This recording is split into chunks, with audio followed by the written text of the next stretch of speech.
The river was alive with sound that morning, a restless symphony of rushing water, bird calls, and the distant rumble of thunder over the Zambezi plains. But none of those sounds mattered compared to the frantic splashing that cut through the air like a warning bell. It wasn't the sound of a hippo or a crocodile sliding beneath the current. It was sharper, more desperate, like a roar smothered by water.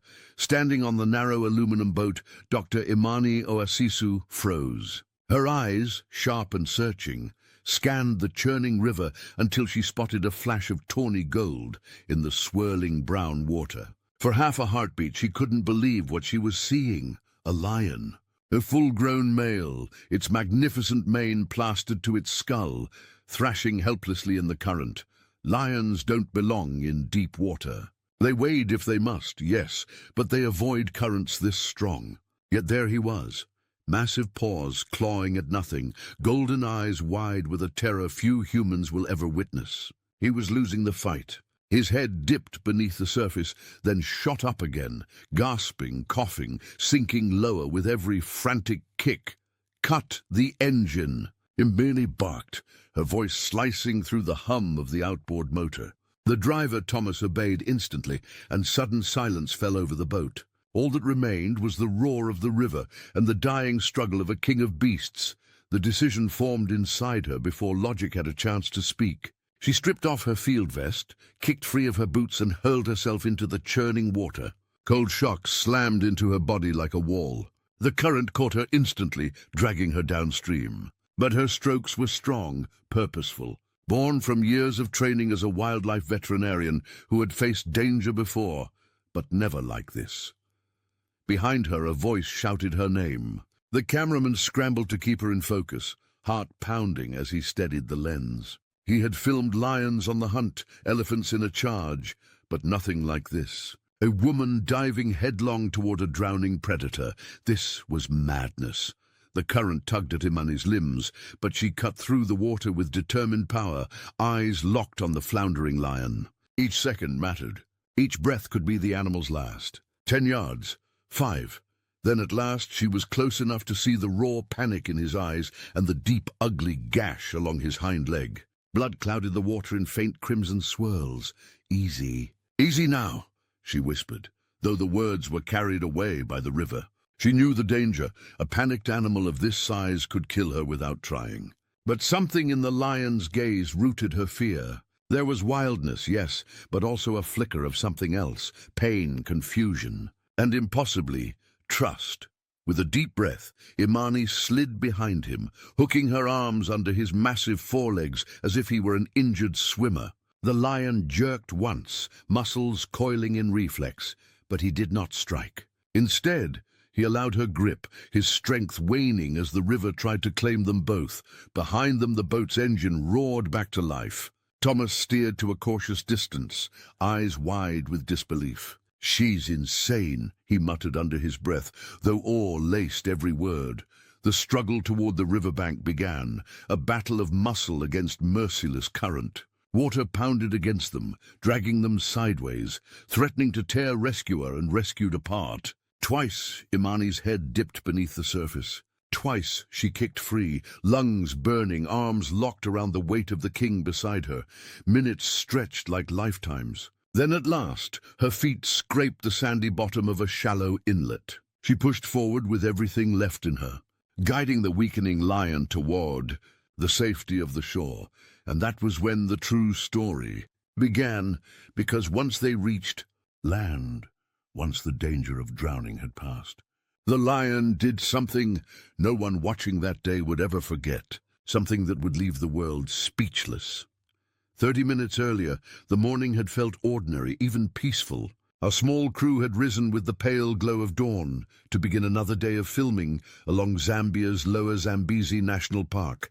My name is Daniel Reeves, a wildlife filmmaker with 10 years of documentaries behind me, and I thought I'd seen everything.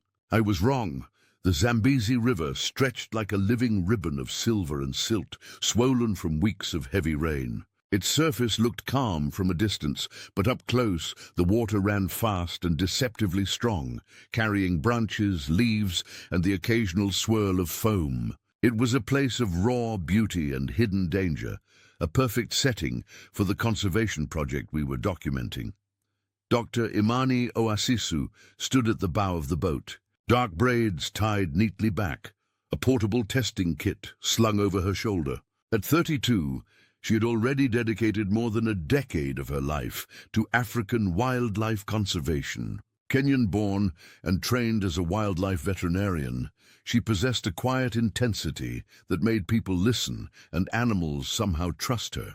Our film aimed to capture her team's work, protecting endangered species in the region, from anti-poaching patrols to habitat restoration. None of us expected a rescue mission. "See the current," she said earlier, pointing to a narrow channel where the water raced like liquid glass. "It's running faster than usual, carrying more silt. That changes fish populations, which affects everything up the chain, birds, hippos, even the lions." Her assistant, Thomas, steered us expertly toward a secluded inlet where we planned to collect water samples. The air smelled of rain-soaked earth and wildflowers, a delicate perfume masking the river's hidden strength. The only sounds were the hum of the motor and the distant calls of hornbills in the trees. Then came the sound that shattered the calm, a strange, strangled cry, somewhere between a roar and a desperate plea. It rose above the rush of the river, unmistakable even to my untrained ears. Thomas cut the engine without waiting for instructions. The sudden silence made the next splash louder, sharper, urgent. Imani raised her binoculars and peered downstream. A sharp intake of breath escaped her lips. "My God," she whispered. "There's a lion in the water." For a heartbeat, none of us moved. Lions are powerful swimmers when they need to be, but they avoid deep water whenever possible. To see one caught in the Zambezi's main current was not only unusual, it was life-threatening. As the boat drifted closer, we caught our first clear view of the animal, a young male, perhaps 3 or 4 years old, muscles straining against the merciless current. His massive head bobbed above the surface, then dipped dangerously low. Each frantic kick seemed weaker than the last. Something was wrong. Imani saw it before I did. A dark wound along the lion's hind leg, an ugly gash crusted with dried blood. "His leg," she said sharply. "He can't swim properly. He's going under." Her professional calm cracked just enough to reveal the urgency beneath. I gripped my camera tighter, already filming, heart hammering, as the lion's head slipped beneath the surface again. Time slowed, the air heavy with the knowledge that we were witnessing a battle between life and death. And then, without hesitation, Imani acted. The Zambezi is never truly silent, but in that moment it felt like the entire river held its breath. The young male lion flailed, head dipping beneath the surface for terrifying seconds at a time. The gash on his hind leg bled steadily, the red plume vanishing into muddy water as if the river itself wanted to swallow the evidence. Imani's voice cut through the tension. "Radio base, tell them we've got a distressed animal, possible lion drowning. Request emergency support." Thomas grabbed the walkie and relayed the message in a tight, rapid burst of Bemba and English. Static hissed back, then a clipped reply. "Copy! Rangers en route! 10 minutes. 10 minutes. In this current, 10 minutes might as well be a lifetime." I steadied my camera with trembling hands, trying to capture every second while my mind screamed for someone, anyone, to do something. The lens zoomed in on the lion's face, eyes wide and glassy, nostrils flaring each time he surfaced for air. His once majestic mane clung to his neck like wet rope. I could see exhaustion setting in, his strokes slower, less coordinated, like a marathon runner collapsing just steps from the finish line. "Why is he in the river at all?" I asked, though the question felt absurd even as it left my lips. "Territory dispute," Imani replied without looking back. "Young males are driven out by dominant males all the time. Maybe he tried to cross for new ground and got injured. Or he was chased. Either way, if we wait for rangers, he'll drown." Her eyes flicked to Thomas, to me, and then to the water. A decision hardened across her features like stone. "I'm going in." "Imani, no," Thomas barked, voice rising above the rush of water. "That's a lion. Even if he's tired, he's still drowning," she snapped, cutting him off. If I can get a hold on him from behind, he might let me guide him.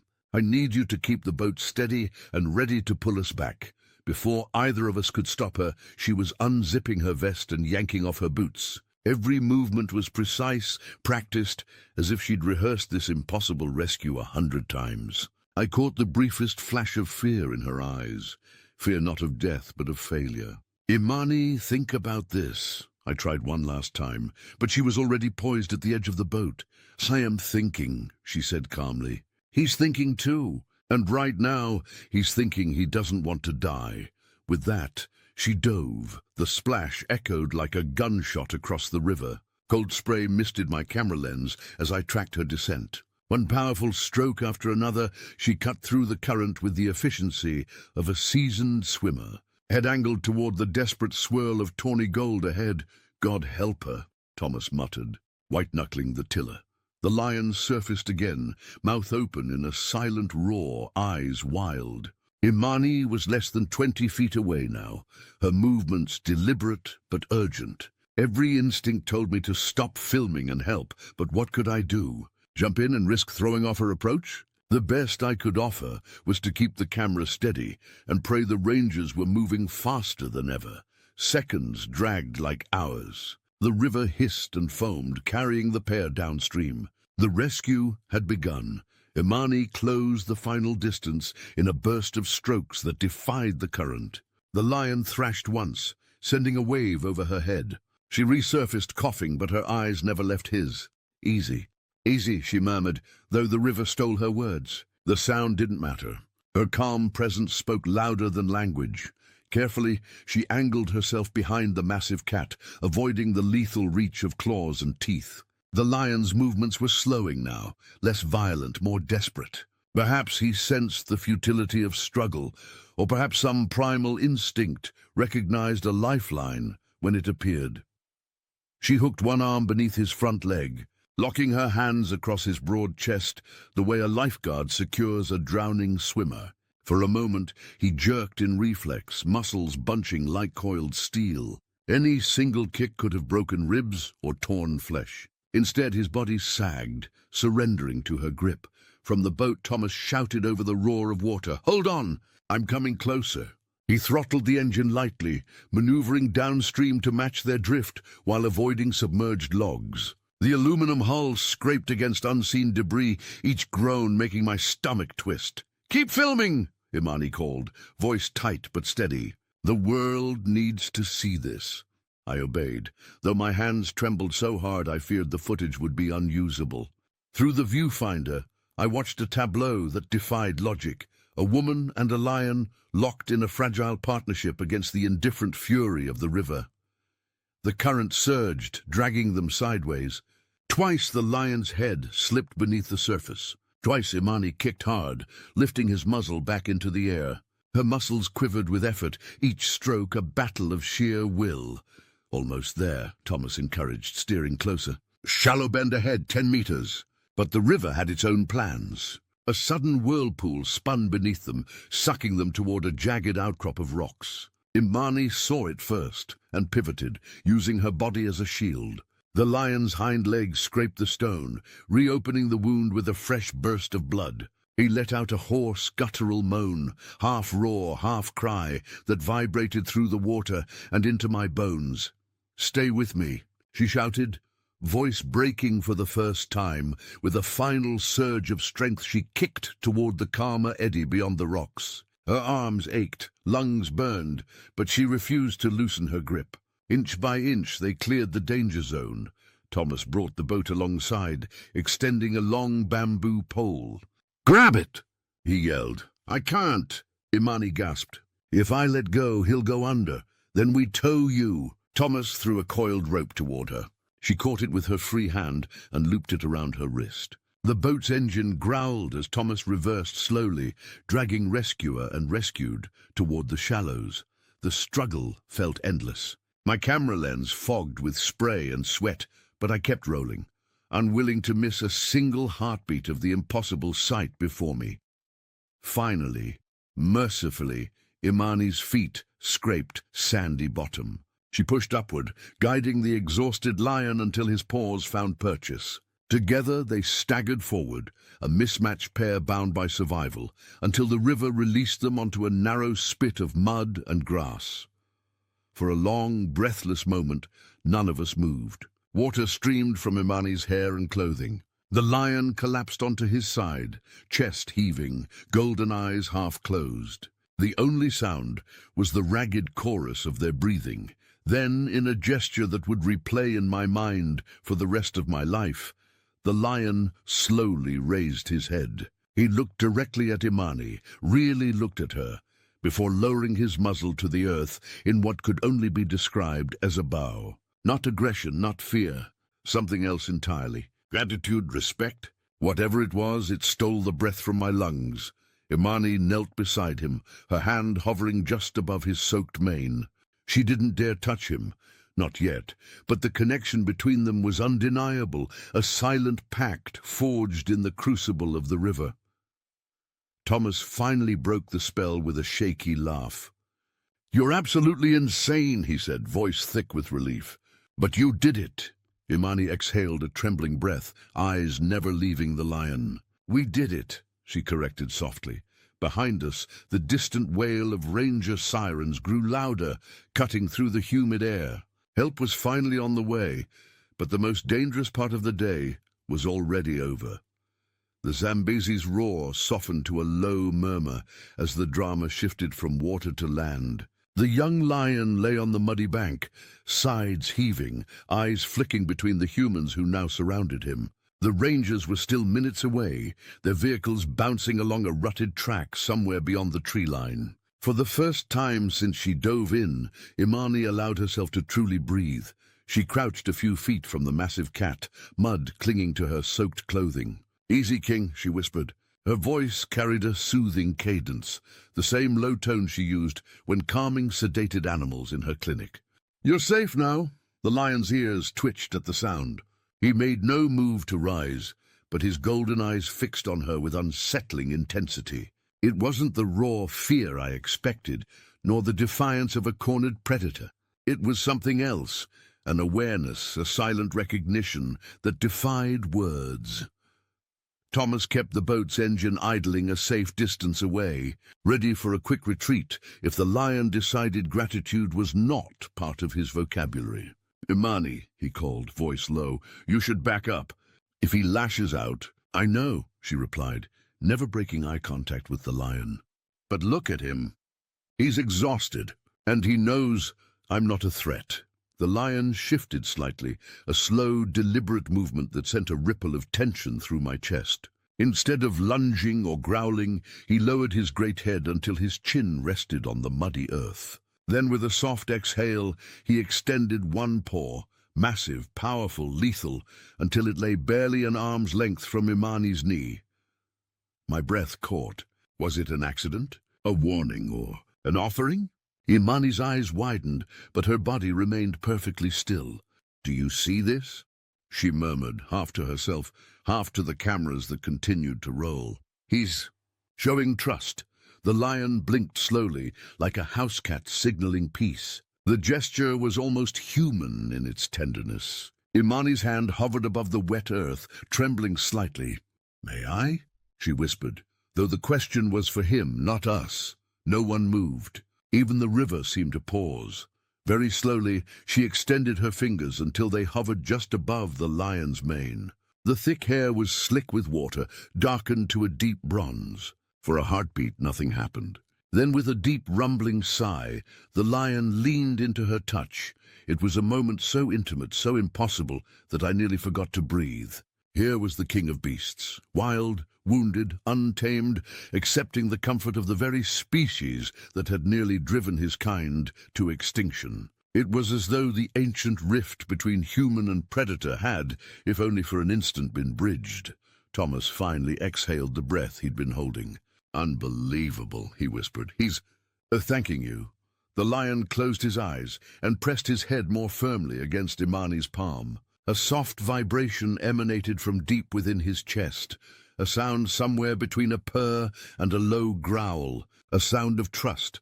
I captured every frame, heart pounding with the knowledge that this footage would travel the world. But more than that, I felt something shift inside me.